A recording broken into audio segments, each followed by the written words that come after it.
Lakers, who are getting even older. By adding Carmelo Anthony to the mix, he's going to spend his 19th season in LA. It's a one-year deal, so he'll join LeBron, AD, and Russell Westbrook. But look at this. The Lakers have now signed 7 free agents. Plus, they traded for Westbrook. So they're experienced and just plain getting older, because 6 players are 32 or older, and that is the most ever added in a single offseason in NBA history. I'm not going to average out this next shot, but Bobby Marks is here. We are in front of the screen. Look, they've been busy, have the Lakers, but they still have some work to do because there are 3 open spots. So who and what should they be targeting? Yeah, they've got 12 players under contract. As we saw with the recent signing, the veteran minimum exception, bargain shopping, the tax mid-level went to Kendrick Nunn right there. It's a top-heavy roster here. The one name that we can keep an eye on, right, is a player like Dennis Schroeder. They still have his bird rights here. What happens with Schroeder there? That's kind of the name to keep an eye on, because maybe you can flip him down the road here. But 3 roster spots. You're looking at minimum players unless you can maybe do something with Schroeder. Okay, the Lakers are obviously making a big splash, but they're not the only team making moves. We just mentioned some of the things that Chicago has done. The Bulls, a free agent frenzy, if you will, because they got Lonzo Ball, DeMar DeRozan, and Alex Caruso. They have all been added to that roster. So now you have 3 20-point scorers from a season ago in Vucevic and DeMar DeRozan and Lonzo Ball. But much like the Lakers, Bobby, they also have holes to fill. So again, same question for the Bulls. What should they be looking at, or who? So they've got 9 players under contract here with the DeMar DeRozan signing. Alex Caruso also came out. They added Tony Bradley today. They still have restricted free agent Lauri Markkanen. They've got his bird rights. They can sign him to the qualifying offer, which is at $9 million. But that's another team that's got a lot of holes to fill. They've got the veteran minimum exception. I'm not ready to put them up there with Philadelphia, Brooklyn, Milwaukee, even Miami. This is still kind of a tier B team, but they've got 5 roster spots, and there's still work to do. But it's a great start when you can add Lonzo and certainly DeMar DeRozan, Alex Caruso. This is kind of what's going to be a little bit of a wild card this offseason. Zach LaVine. Yeah, he's extension eligible. He's looking for his contract to be renegotiated. They don't have cap space to do it.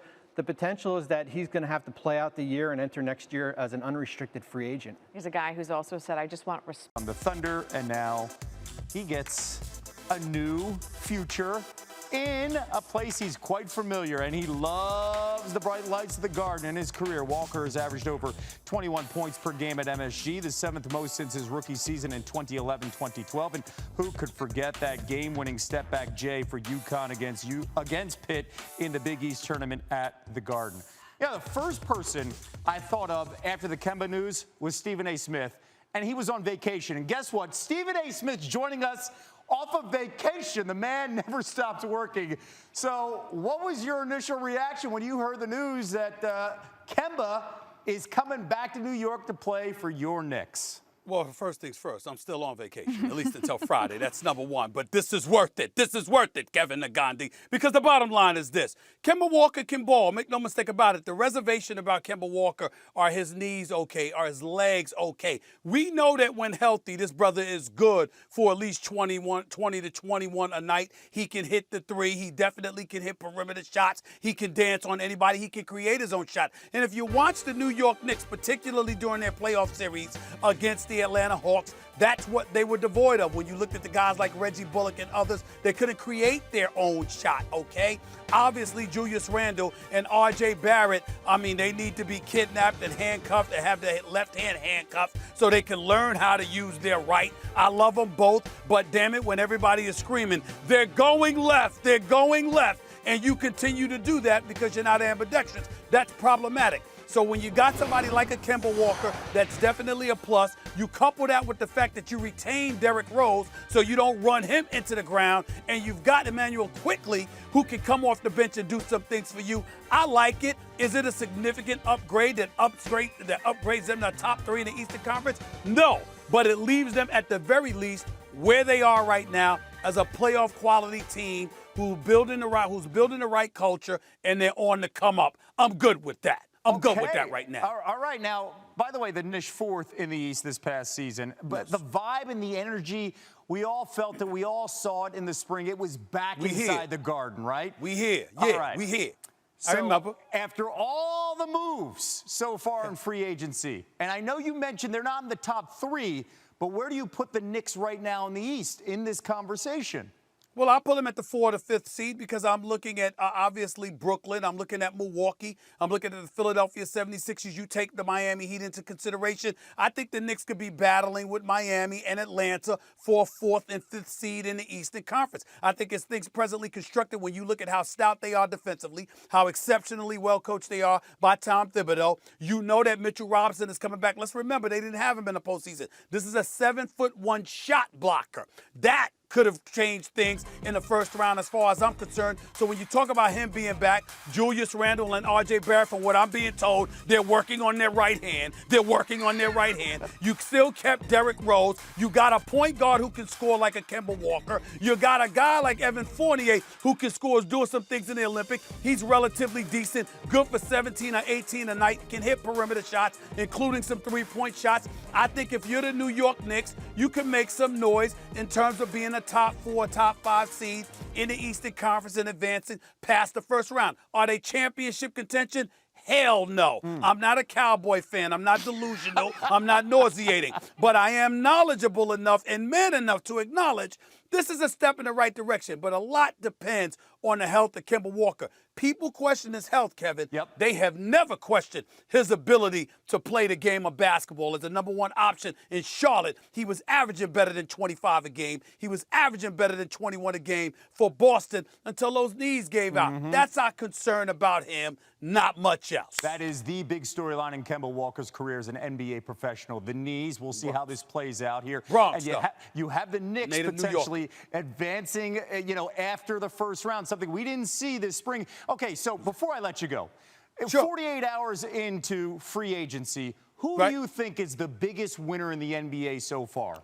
Wow, well, you look at free agency, and listen, I love the fact that Kyle Lowry ended up in Miami, but I don't see, that making a dent in Brooklyn or Milwaukee. I just look at the Los Angeles Lakers right now. You got Russell Westbrook. You got Carmelo Anthony. I look at the Brooklyn Nets picking up Patty Mills. It's a lot of moves that I like. There's still more to be done. But in the end, what it comes down to is this. The Lakers have made a statement to us all. If LeBron James and Anthony Davis and Russell Westbrook are healthy, when you look at the Western Conference, they should come out of it because you got a guy like Carmelo who can hit shots, and you're not asking them to really, really play defense. They're going to control pace. You talk about LeBron with Melo, with AD, with Russell Westbrook. You're talking about shot makers. You're talking about stars. The lights aren't too bright for them. The Lakers are going to be the favorites in the East. We look at Milwaukee as the reigning defending champions. The pickup of Patty Mills is a very significant thing in the Eastern Conference for Brooklyn.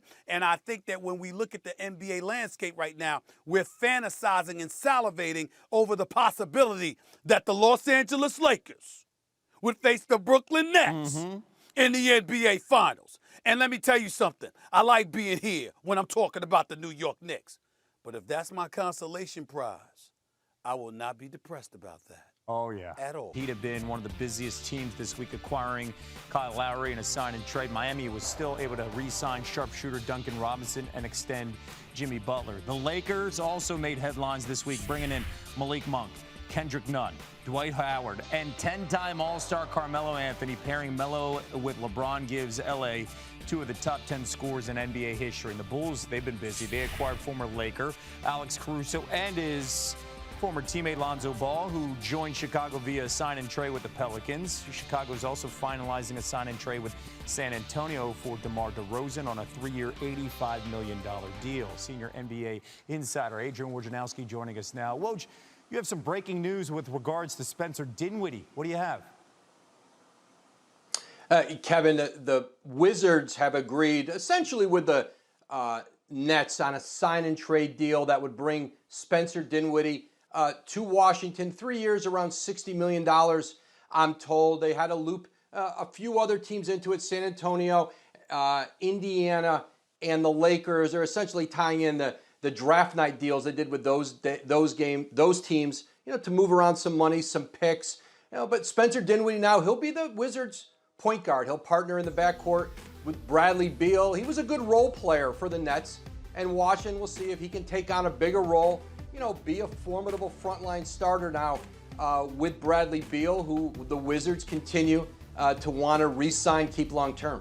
Let's not forget, too, they were part of a deal with Russell Westbrook with the Lakers, so Kyle Kuzma and a couple other players from the Lakers on this squad, so they are retooling this roster around Bradley Beal. You have some news regarding LaMarcus Aldridge, who retired with the Nets back in April with heart concerns. What more can you tell us about this developing story? Yeah, Kevin, LaMarcus Aldridge is seriously considering a return to the NBA this season. He has received some medical consultation thus far. You remember, he left with some heart concerns just 5 games into having signed with the Brooklyn Nets. I talked to his agent, Jeff Schwartz, with Excel Sports this evening, and he said that LaMarcus Aldridge is going to talk to some teams here in the coming weeks, and ultimately, he has to be cleared medically by a team to return the play. He hasn't made a final decision yet about playing, but this is a 7-time All-Star, certainly a 15-year NBA veteran. There are plenty of teams who are interested if LaMarcus Aldridge does decide that he wants to play again this season. You mentioned the 15 seasons. He averaged over 19 points so far in his career. So not just how did LA make this happen, how did they do it so quickly? Well, free agency moves fast, Steve, and as players, are coming off the board, you've got to be aggressive in there and find the right pieces. And LA certainly, bringing in, a lot of players certainly in this group, who've been in LA before. Yesterday, Trevor Ariza, Dwight Howard, but then Carmelo Anthony today. Obviously, a lot of history with LeBron James. They go back to their teenage years at the old ABCD All-American camp. They certainly played together on Team USA, and they tried to get together at a few different points in their career. It never quite worked out, but it does now. And Carmelo Anthony comes to a Laker team that's going to need its shooting and needs a 4-man on their roster like he is. And so he's become one of the better, catch and shoot 3-point shooters in his later years. This is a top 10 all-time scorer, and this is a really unique group with just tremendous star power now in LA. Obviously, not just Carmelo Anthony, but bringing in Russell Westbrook. This is going to be a really interesting team to follow, and it's going to be a fun ride with them this season. I don't know if the Lakers were already sold out season ticket-wise, but can you imagine trying to get a Lakers ticket now for next season? That is spectacular work by them in the offseason. I think the Bulls are one of those teams, Woj, that the NBA is better when Chicago is good. I feel like all of a sudden they've gotten a lot better. They had 2 starters in free agency, Lonzo Ball yesterday and DeMar DeRozan today. How'd the Bulls get that last one done? Yeah, DeMar DeRozan needed a landing spot. There wasn't really salary cap space out there for the kind of deal that he wanted, which ultimately was 3 years, $85 million plus in Chicago. So the sign and trade route. And Chicago, giving up another first-round pick, a couple second-round picks. The Bulls have traded picks in the Nikola Vucevic trade back at the trade deadline.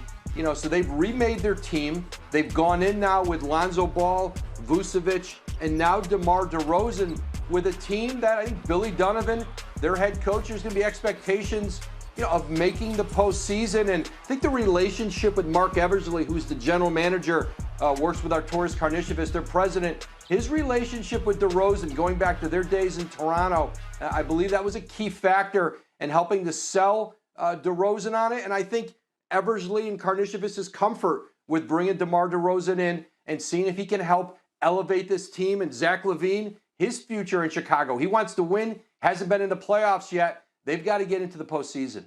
Hey, Woj, quickly on the way out here, are there enough chess pieces league-wide? Do we have another 24 hours of fun activity, or this is going to dry up quickly here league-wide? No, there's still more pieces out there, and I think there's still some more trades possibly on the board. Dennis Schroeder's not found a home yet. That's a player to keep